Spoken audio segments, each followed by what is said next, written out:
to the latest edition of iDS Talks.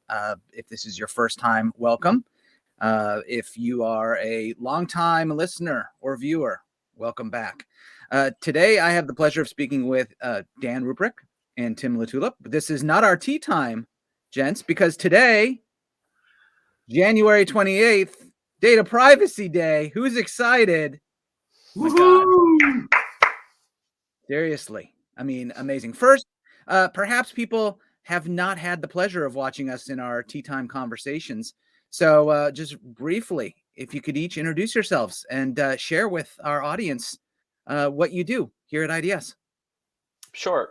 I'll go quickly. Tim Latulip, one of the directors here at iDS, and I co-lead the European arm with Dan Ruprecht here on the line via London. Spent a number of years here in Europe, just like Dan, but don't let the accent fool you. I have a strong background in data forensics and sort of data-driven legal challenges, consulting generally. Very technical background, but work very closely as a consultant with corporates and outside legal counsel. Dan? Yeah, thanks, Tim. And as Tim mentioned, I co-lead the UK arm of iDS, and we sort of cover the region around the Isles and over onto the continent as well, with large-scale investigations and other sort of e-discovery matters. My background's a little bit different from Tim's. I come from a more legal perspective, having spent most of my career at a large international law firm. I've bounced around a bit, first starting off in DC for a few years, but spent about 5 years in Belgium and now 5 years here in the UK. So I have a very unique perspective when it comes to data and data privacy, and really have spent the last and better part of a decade really understanding the nuances when dealing with cross-border litigation and investigations. And you are two all-around good guys. So, I mean, there's that too, right? We do our best. Yeah, well. Now, before we get into data privacy, Tim, I know you like to share knowledge nuggets. And so I understand you might have a couple to drop on us right now. Yeah. Just a minute before we came on here, I alluded to some knowledge nuggets as Jonathan referred to them. January 28th, this day is actually quite an interesting day in history, over many centuries, actually. It's actually overwhelming how much stuff has happened on January 28th. I suspect Data Privacy Day is the least interesting, not to discount what we're talking about. But in 1887, the engineer and architect Gustave Eiffel broke ground on the Eiffel Tower in Paris. They began work. And I think it took them 2 or 3 years to finish it. It was quite a feat. And also Edward VI succeeded Henry VIII in England as a 9-year-old boy. A lot of very interesting things happened on this day, if you go and Google it. See, learn something new every day. I was coming ready just to talk about data privacy. Now I'm thinking about the Eiffel Tower, and I'm thinking about Dan's trip to Buckingham Palace, which we can't really talk about. I don't think we're allowed to. We'll save that for a tea time, perhaps. Yeah, it's a tea time of it. All right, but we're here to talk about Data Privacy Day, and I think that the way to start it off is, word association. When I say data privacy, what do you guys think of? I guess I can kick this one off. When I think about it, I really sort of focus in on the differences in dealing with data around the world, and I can only take it from a personal perspective. And when I was working at a large international law firm, first in the US and then over in Belgium, even though I was doing the same job in both locations, I think my day-to-day became, a very different beast when I moved from one location to the next. And there were other issues that were at play in terms of the various jurisdictional regimes, but I think by and far the biggest difference is how we dealt with data over here in Europe. And whenever I hear data protection and data privacy, it really required me to shift my focus and my strategies when dealing with the large scale investigations that I was working on. So again, when I hear the word, I just think of how my life changed just because of that in my day-to-day work. What about you, Tim? Not so different from Dan. I guess you won't be surprised to hear. I mean, we both started our careers in this space in America, so we've got quite a lot of experience on both sides of the Atlantic. I think, kind of jokingly, the first thing I think of is privacy, kind of tomato. It's rare on this side of the world to hear people say privacy, so it's actually quite refreshing. I'm holding strong. But I want to talk a little bit about data protection. But do either of you did you find it interesting that this big push for data privacy and then data protection started over there, and now we're seeing it take hold here in the US? Not a surprise that it's California, which is, very unique in some ways. But were you surprised that it was something that started on that side of the pond and has now made its way over here to the US? Well, Dan, if you're okay with it, I'll take a quick stab at this, because I think it's actually interesting for our listeners to consider that data privacy was probably a fundamental idea in America, at least early America, before it was in Europe, potentially. I think in the 1700s, you couldn't quiz me on the exact date, but Benjamin Franklin's postal service it basically insisted that the mail saddles or the bags be locked. So there's always been this kind of underlying protection, and then later in the Constitution, people to be secured in their papers and their possessions, kind of thing. So there's always been this underlying data protection, data privacy element in the United States. But I think at least in modern history, kind of World War II onwards, it was very profoundly implemented and kind of needed in Europe. You had pretty horrific stuff. I mean, I don't have to outline it for most people. There was a lot of bad stuff that happened in Europe between the mid and late 30s onward, right until the early 90s, into the Cold War. There was a lot of collection of bibliographic information on people, their sexual preferences, who they voted for, what their leanings were like, were they having dissenting opinions. It was kept on index cards, largely until the 80s and 90s. But the taking of information from people and using it in an exploitative manner was quite rife. So data protection laws in Europe were born from that kind of oppression and need, and those scars are still very fresh in Europe. There are a lot of people alive, and their kids still remember that kind of stuff, fascist governments, that sort of thing. So they're less, they have a more conservative approach to data, whereas data is largely, and of much benefit to American companies, a commercial tool. So I'm actually, in one way, not shocked that data privacy is kind of taken off as a what's the word I'm looking for? A jumping point or a point of precedence in California, because the large tech companies are there, the people collecting the information, processing it, utilizing it. So it kind of makes sense. It's sort of a natural place, I think, for data protection to kind of take off in a way that mirrors what happens in Europe. What do you think, Dan? Yeah, I mean, I think that's well said, and I think, I mean, even back at the outset, the advent of the internet, 1995 was the time when the European Data Directive came into effect. So that's at the earliest stages of sort of large scale data management, and all these rules and regulations were born in that time period. Now they've evolved since, and now with the GDPR. It's been updated to more effectively provide guidance in a more modern age. But again, all the ideals date back to the very start of us living in a more digital world. And then when you start thinking about other jurisdictions, and it's not just California, but all over the world, as different countries and different jurisdictions start adopting various levels of data privacy. they're obviously not going to want to reinvent the wheel. So I think going back to a regime and a construct that's been tried and tested over 10 years or more, 20 years almost, it's an exercise. And again, just taking what's already been learned and sort of building off of that. So like Tim, not a huge surprise that we're seeing it pop up in places like California, and then relying on sort of GDPR standards as well. Yeah. See, I just assume my data is everywhere. Somebody has gotten it because I didn't read the fine print in the 80-page user agreement to get the app that allows me to crush aliens or line up candy and make it explode or whatever. But so we played that word association game with data privacy.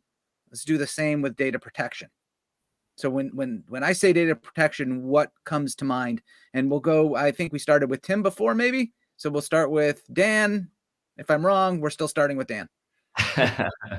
Yeah, I mean, again, I really think that it boils down to the relationship with data, and there are certain obligations that are associated with data protection that organizations and institutions need to recognize.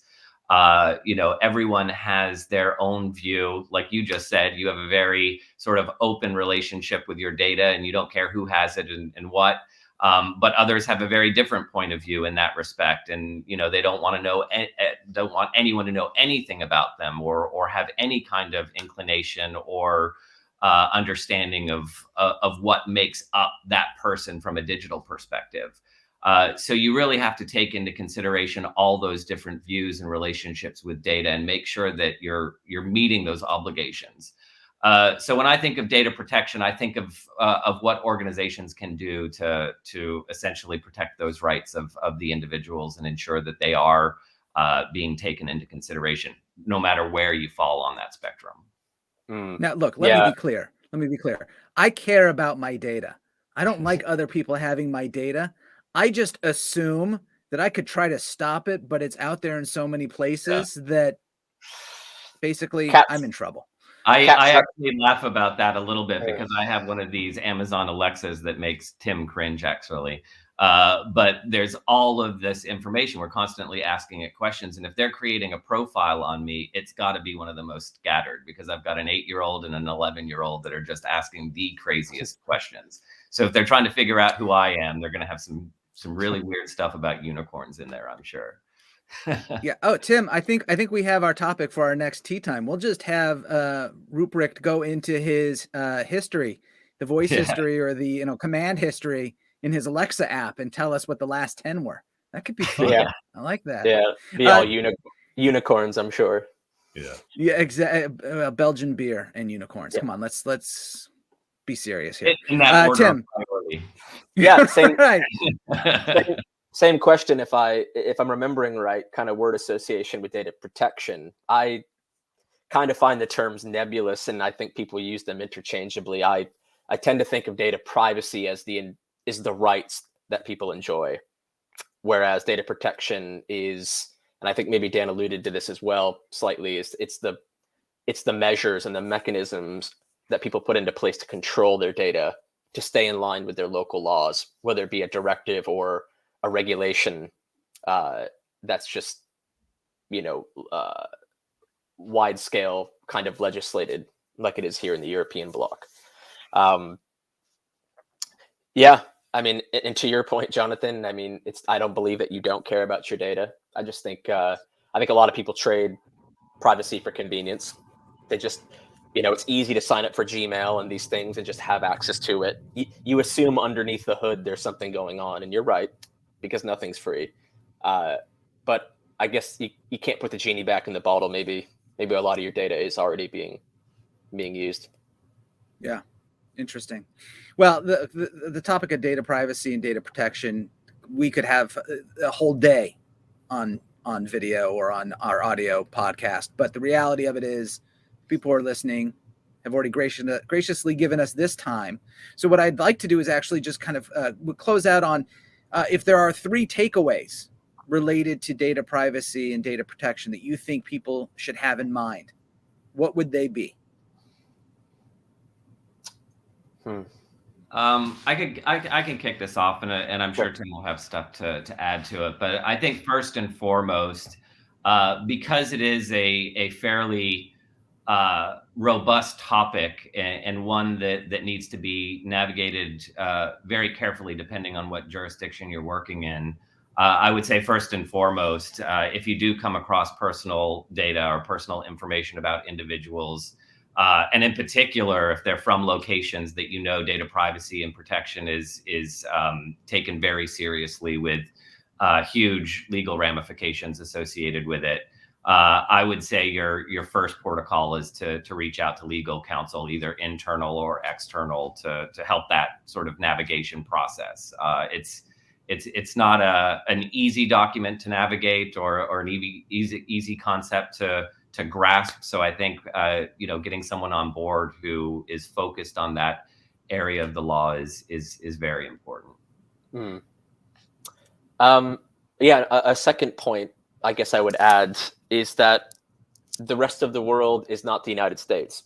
And I say that comfortably as an American-born expatriate living overseas. You can't expect the rest of the world to behave the way that the United States does, even particularly if it's a legal matter based in the United States, whether it's a DOJ demand or request, or if it's some civil litigation at the state level somewhere in the United States, where custodians or data subjects, in the context of what we do in e-discovery, forensics, large-scale investigations, people live all over the world, and their data sit in these countries. It could be Belgium, it could be Hong Kong, it could be France, it could be England. Their local data privacy and protection rights attach to where they live. It doesn't mean wholesale data can't go to America, but you have to have legal counsel, some consideration, and just an agreed upon way of transferring that data to the US. I'll put my hand up. We do it all of the time. It's not always everything all of American counsel wants. Sometimes it's a subset of it. Sometimes it goes through a triage here in Europe before it gets properly transferred through a mechanism that's safe and legal. Standard contractual clauses being what's allowed presently, with Privacy Shield being struck down by the European Court of Justice not long ago. But that's a big key takeaway number two, is that data, the rest of the world does not play by America's rules and standards for data protection.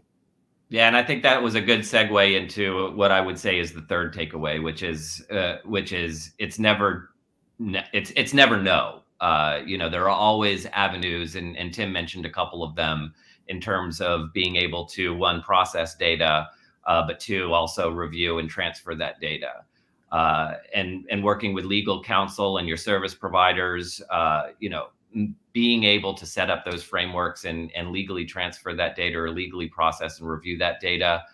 Again, we always say that there's always a way. We just have to make sure that we're doing it the right way. And going through the various exemptions and exceptions to the rules, and making sure that we're doing everything by law and in accordance with our obligations as processors, and taking into consideration the obligations of the data controllers, and always thinking about the rights of the subjects. Again, there's always an avenue and an answer for the interrogation. I think that what I've always said and what I've always seen is that no one, and it doesn't matter where you live in the world, no one wants to create a sort of data safe haven, like a place where you can just put data that no one can get to. So in essence, they've created bridges for you to get to what you need, but it just has to be done correctly.